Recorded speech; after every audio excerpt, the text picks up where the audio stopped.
She's a member of the Sports Hall of Fame in her native Prince Edward Island, an inductee into the Canadian Golf Hall of Fame back in 2016, and now Lorie Kane, a member of Canada's Sports Hall of Fame. When you hear that, another achievement of this stature for the mantelpiece, Lorie, what do you reflect on? I reflect on how the heck did I get here? First and foremost, I have to thank those that put my name forward for this wonderful honor in the Order of Sport. After that, Arash, I'm pretty numb. I'll be honest, pretty numb. Understandably, and you talk about that journey. I mean, Lorie, for so many, there's not a set path for golfers to get to the pros, but your journey is pretty unique. No Division I scholarship. You went to Acadia University, but you didn't really become a full-timer on the LPGA Tour until the age of 31. How do you feel that your path to the elite level affected how your career unfolded?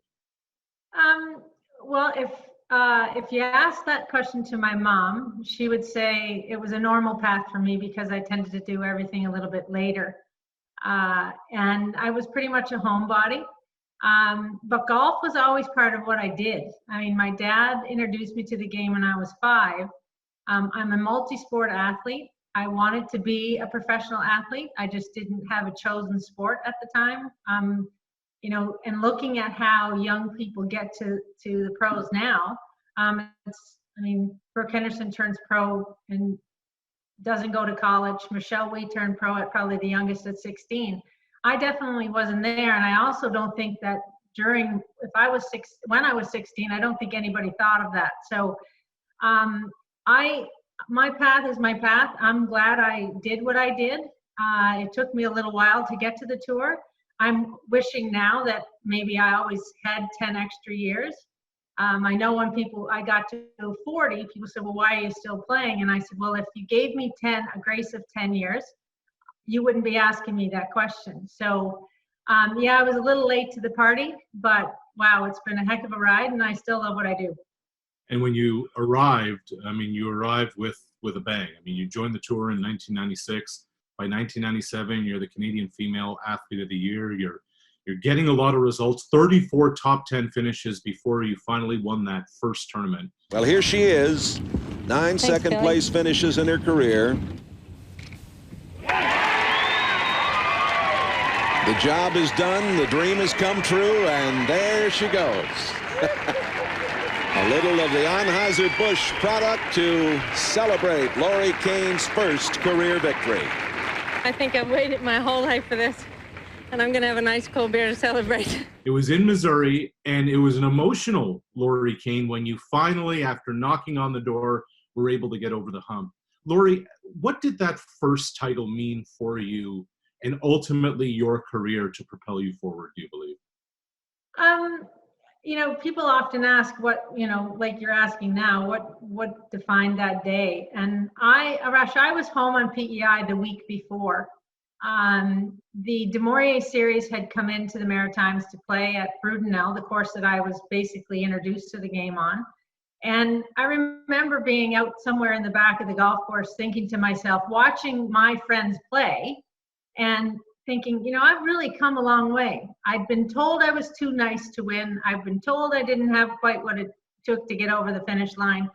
And so when I went to St. Louis on that week as well, I mean, the story goes, Mark Messier was traded from Vancouver back to the Rangers, and Mark talked in his press conference about winning is an attitude, and then he was bringing that attitude back to the room in New York. That was my mantra for the week. Danny said to me, you need to watch his press conference.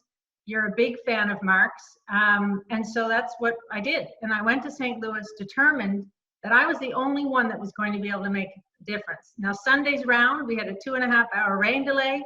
Corey Webb lit it up starting out. I'm on the 13th hole watching her go to the 18th hole, and I'm saying to myself, Webby, get to the clubhouse because you're running out of holes, and I'm not letting anyone have this one. So it was a big week. There was a stretch there in the late 90s, early 2000s. I mean, you were the face. You and Mike Weir were the faces of golf in this country. What was that like for you when people spoke about golf in Canada, that immediately the reaction becomes you, that that you're the one who's the face of it? Well, it's flattering, but it's nerve-wracking too, because I come from a place, my parents taught me to leave it better than I found it. And so I'm all in. And what the founding members of the LPGA Tour did for me to give us a place to play, to the great Canadians, Jocelyn Barassa, Sandra Post, Don Co-Jones, Gail Graham, all of the Canadians welcomed me with open arms. And I felt it was my responsibility to keep building. And when we did ultimately lose the titleship with Demorier, and Golf Canada took over the realm for the Canadian Open, you know, there's a responsibility for me to continue to help build women's golf, but also women's sport. I mean, I am an athlete, and I think in our country we can do better. And with this honor, I hope I'm able to lend support where it needs to go. And part of that legacy in growing the game and growing women's sport, you mentioned her earlier, is Brooke Henderson, who has taken not only the Canadian golf world, but the global golf world by storm.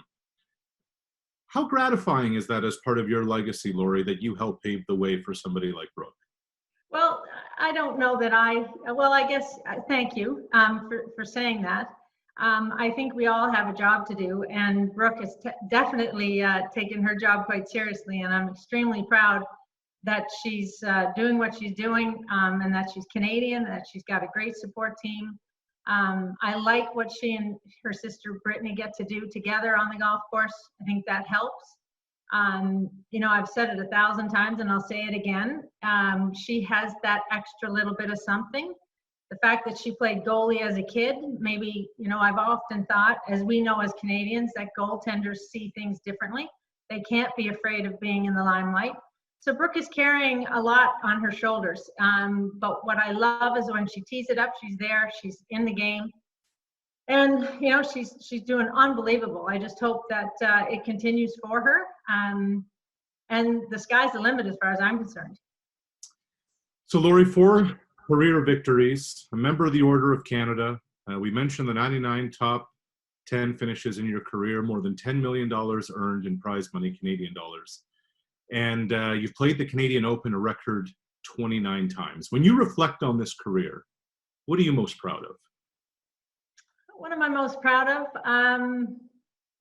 That I did it differently, that I did it my way, that I've had a huge amount of support, and probably most important, I haven't done this on my own. You know, I was a kid that school was difficult, but I kept smiling, and people often ask, what's the smile about? And I said, well, the smile is just how I act. It doesn't tell the full story, but it's a determination that I had to be the best. And like I said earlier, I really want to leave it better than I found it, and I still think there's work to do. From Prince Edward Island to Acadia University, the LPGA Tour, and now Canada's Sports Hall of Fame. Lorie, thank you for the time, and congratulations. Thank you very much, Arash.